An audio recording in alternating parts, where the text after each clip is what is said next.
obviously a lot of this has been technique today and like hitting pads and all that.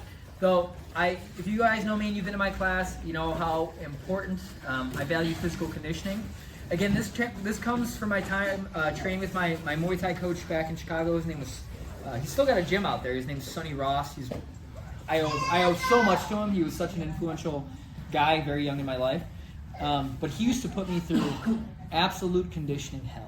All right? And he would always say, he goes, Corey, if you can do the hard conditioning in the gym, you sweat in the gym, you don't bleed in battle. And I was like, man, that at 19, 18-year-old me, that hit my soul. I was like, oh boy, yeah, that's right. So a big part of kickboxing and Muay Thai is conditioning. All right. For you guys that don't know, like kickboxing kind of developed in two places at once. Now America, here in the States, it developed from like guys doing point karate. So you ever see like the point karate tournaments where, again, I've said it before, everyone knows my opinion. I'm not a big fan of point karate tournaments. It's like, tag, I win. And it's like, no, that's not real fighting. So back in the 60s, guys were like, and it was like names you've heard, like Joe Louis and Chuck Norris. They were guys that were like, hey, what if we just hit each other? Follow me here. What if we don't tag each other? What if we absolutely try to knock each other out? And kickboxing was born here.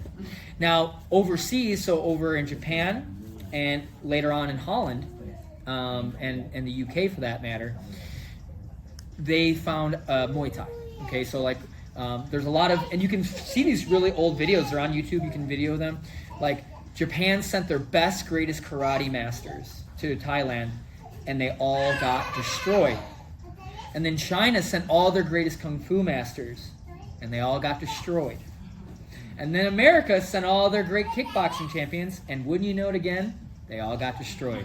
And it was because not only were the Thais using things that were very unfamiliar to them, like kicking the thighs, elbows, and knees, but it was also the importance that Thais placed on physical conditioning. A lot of other places, they were like, well, if you just know martial arts, you're safe.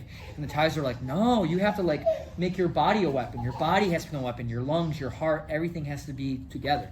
And that became very important to me.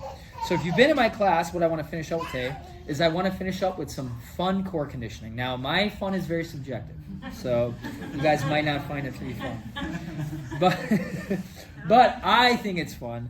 And it's again, I've been doing these exercises forever. When my coach, wasn't the last time he came down, but when my coach Mike Martel came down the time before, he made us do this. It was actually funny. He made us do like an hour. Oh, no. He's like, oh, we're gonna do an old school warm up, and he's like, is that okay, Corey? I'm like, yeah, that's okay. I totally volunteered for my students for something I had no clue what they were gonna do, and before we even got to like the technique part, what we did today, he made us like just do cardio and core for a whole hour, and then he's like, all right, now it's time for an hour of pads, and everyone looked at me, and I was like, man, I'm gonna get jumped in the parking lot. What did you do, Mike? I'm sorry, guys. These two were here for it. I walked for like 3 days. It was wonderful. It was wonderful. So what we're gonna do, guys, is we're gonna finish up with some core conditioning. Now, Stephanie, can you grab a Tide pad and come over here? You're gonna help me out with this. Oh, yay. Yeah. So the first part, guys, and each partner is going to do both these parts. I'm going to get 2 of these parts in, and then my partner will get 2 of these parts in. Okay? That's all right. So Steph's going to start off by actually standing up and holding the pad. No, just right there. And holding it long ways. Okay? I'm going to grab her ankles. Okay? And if you need it easier, tell your partner to lower it. If they want it harder, tell them to raise it. But I'm going to keep my feet together. I'm going to raise my butt, hips off the ground. I'm going to grab, touch, and bring it back. Okay, and we're going to do this for 1 minute. Okay, after 1 minute of this, my partner's going to come down over here, kneel down beside me. I'm going to do flutter kicks as she hits me in the core. Whoosh, whoosh, whoosh. I breathe out every single time. Now, guys, if it's going too hard, tell your partner to lighten up. If you want it harder, like Stephanie's doing, just ask for harder. All right? I'm going to remember that when you come to sparring next. All right, so you just got to let your partner know where you're at. If, again, start out on the lighter end, and if your partner's like, hey, I'm a G, hit me harder, hit the G harder. But if they're like, hey, scale it back a little. It's okay. Every little hit that they do, with every little breath that you do, okay, it tightens the core every single time. When you breathe in the hit, your abs actually tighten. That's what made such a big difference.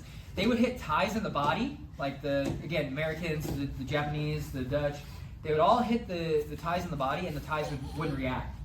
And they were like, what's going on? Like, this always works. And it's like, no, the ties are doing this all the time. All right? So that's kind of what I want to finish up with. We're just going to finish up 1 minute of the pad passes, 1 minute of the flutters with pad hits. We switch over. Our partner gets the same kind of love, and then we're done. Cool, guys?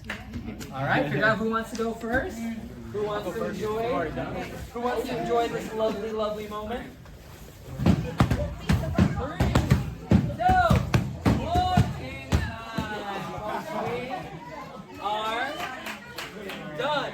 Guys, give everyone a round of applause. Give yourself a round of applause. You guys made it through that horrible nonsense.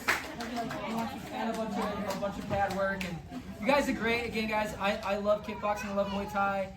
Besides, obviously, the physical and fitness benefits, we live in a crazy world. It's good to know how to throw hands and throw legs to make sure we're safe. But also, at the end of the day, we all meet a lot of cool people here. I met some of my best friends. I moved down here from Chicago knowing no one, and all my best people are from here. So it's a beautiful community thing, especially at our gym. I've been to some gyms that are not nice. I'll put it that way. I've been to some gyms that are very mean, especially to new people. They treat new people like dirt, or they treat them like piece of meat to beat up on. And here we just don't do that. We all have each other's backs. We all make sure we're always improving and getting better and healthier. And I'm kind of glad you guys got to be a part of that today. So appreciate you guys being here, taking your time out. And with that being said, I know I want to get a big group photo.